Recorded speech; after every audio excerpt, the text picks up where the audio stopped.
But I made this little chart here. Yeah. Flow chart, baby. This thing went viral, man. This is A+ work right here, guys. If you haven't seen it, you should, give a super chat or Venmo Ryan direct for a little bit of extra time and effort he put into this thing, boy. Woo. I hope Joe Douglas is keeping a close eye on this one, or maybe not, because maybe I'm totally off base on this. So let me walk you through my thought process in this. We got like 13 minutes left in the show. Did the Jets sign wide receiver 2? Yes or no? If they did, I'm leaning more towards trading down. And I think I feel a lot more comfortable, let's say if there's not a trade down, if Odunze is there. If Odunze is there for me at 10, he's the pick all day. Okay. Would that change your opinion at all if Odunze was there versus Bowers and the tackles? No. You'd still go with the tackles? I'd still go with the tackles. See, I'm looking at but let me preface by saying this. Yeah. I wouldn't be upset if it was Odunze. I just happen to think the gap between Odunze and the rest of the class is a lot closer than the gap between Harrison and Neighbors is to Odunze. He's third in my board, on my big board in wide receivers, but he's a lot closer to 4 and 5 than he is to 1 and 2, if that makes any sense. I think Odunze is good. I think he's, I think his ceiling again, and this is my opinion, guys. You can agree or disagree. That's okay. I think his ceiling is like a suitable wide receiver 2. I don't think he's ever going to be like an alpha dog wide receiver. And at 10, I want an alpha dog wide receiver. That's just where I stand.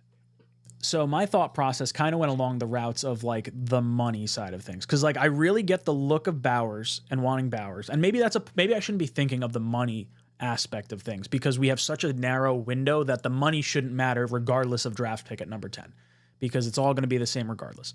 If we're talking, after Super Bowl window when we need to extend them, then there's probably a little bit more of an argument. Now, where I could come in is say, well, hey, if we have an Odunze, that's saving us a $15 to $20 million a year wide receiver, and now you can use that to maybe bolster the rest of your roster. If you go with the Bowers, generally speaking, the tight ends are not that expensive.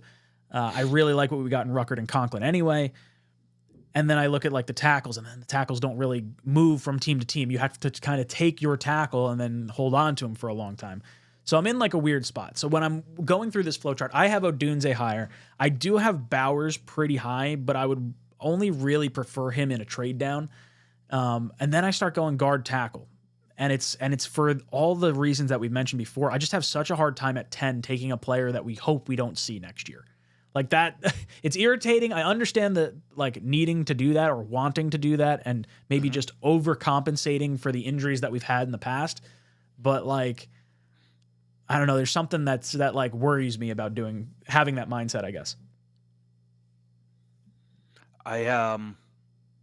Listen, I'm not the conversation piece for this because for me it's tackle, like 10 out of 10 times. I don't know, man. Odunze would be in the conversation. I don't think I can wrap my head anywhere around the idea of, even as talented as Bowers is, wrapping my head around the idea that makes the most sense for us at 10 without trading down. So I don't know. Without getting more capital, Bowers is completely off the board for me. I can, and I can have a discussion about Odunze.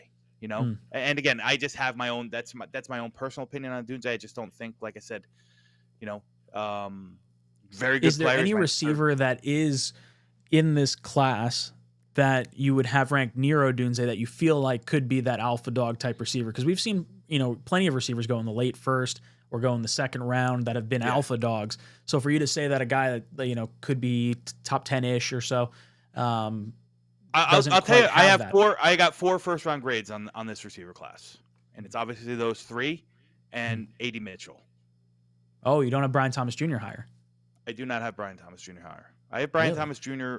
No, I don't. I have A.D. Mitchell as my wide receiver 4. I have Xavier Worthy as my wide receiver 5. I have Brian Thomas Jr. as my wide receiver 6. Interesting. Is there anything? I think A.D. Mitchell. And listen, I'm not here, pining to take A.D. Mitchell at 10. I'm not, but I just, like I said, there's things that he does in his game that I think will project very well into the next level. You watch his tape, yes, he's athletic. Yes, he's got the size. What he does differently than Rome Odunze is, like at 6'3", 200 and some odd pounds, he's got a release package. He can separate off the line of scrimmage. He's going to be, he's your X build. He could move around if you want him to, but more than likely he's your X build. He's CeeDee Lamb with even more athleticism and contested catchability. He's an instant red zone target. He's long. He can beat you. He can beat you deep. Anything that listen. He wasn't asked to run a real intricate full route tree, so I think there's that. He might not be the best route runner, but speed, athleticism, explosion, and the release package that he offers, plus undeniably top 3 set of hands, in this draft class. That I think the arrow is pointing straight up for A.D. Mitchell. His tape I loved. For me, I gave him, he got a first-round grade. He earned it was close. He was a bottom first-round grade, but I only gave 4 first-round grades in the wide receiver class. Interesting. KG131 says, wide receiver becomes available via trade all the time. Offensive tackle, don't. Offensive tackle needs to be the pick in the first round. We saw some rumblings of, I don't know if you saw this. It was Brandon Ayuk. I guess the 49ers were trying, I guess it's a rumor. I don't know if it's true or not. Brandon Ayuk and pick 17 and Zay Jones from the Jaguars was what the 49ers were trying to get. If that's the package they're looking for, I would give 10 straight up for Ayuk. I don't know if you're there on that or if you're thinking heavy offensive line. So 10 o'clock mock, shameless plug, which will happen here through the Talkin Jet Network at 10 o'clock.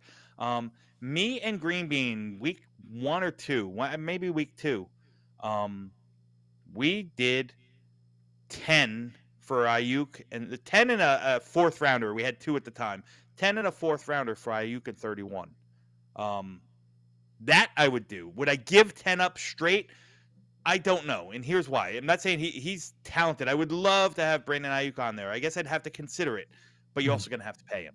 You know what I mean? And you're going to have to pay him big money. And when you pay him big money, there's a good chance that you're either not paying Garrett Wilson or Sauce big money. So it's pick your poison. I'll roll those dice if you're going to give me 31 back in the deal. Maybe he'd take like the Brandon Ayuk kind of deal where it's like you bounce around to a bunch of different teams for a few years and just be a mercenary for like top level Super Bowl teams, but you don't sign like a long-term deal. So that way we don't screw ourselves over. Because like I don't want to lose our main guys, but I want someone that can like immediately play this year. And like I worry a little bit about the development of the offensive line with Keith Carter. There is some degree of concern with a rookie wide receiver coming in. But let me ask you this. There's some concern with the rookie wide receiver coming in. Yeah, I think Aaron Rodgers fixes some of that. But is there no concern for Brock Bowers, who will really be tight end 2 in this team, at least this year, getting schemed open by the great Nathaniel Hackett? I think there's definitely concern for that. I think that's a valid concern. Now, I would say there's less of a concern if Rodgers is there. Now, maybe you argue like, okay, well, if Rodgers has a setback or goes down, then Bowers is completely neutralized and your first-round pick is worthless.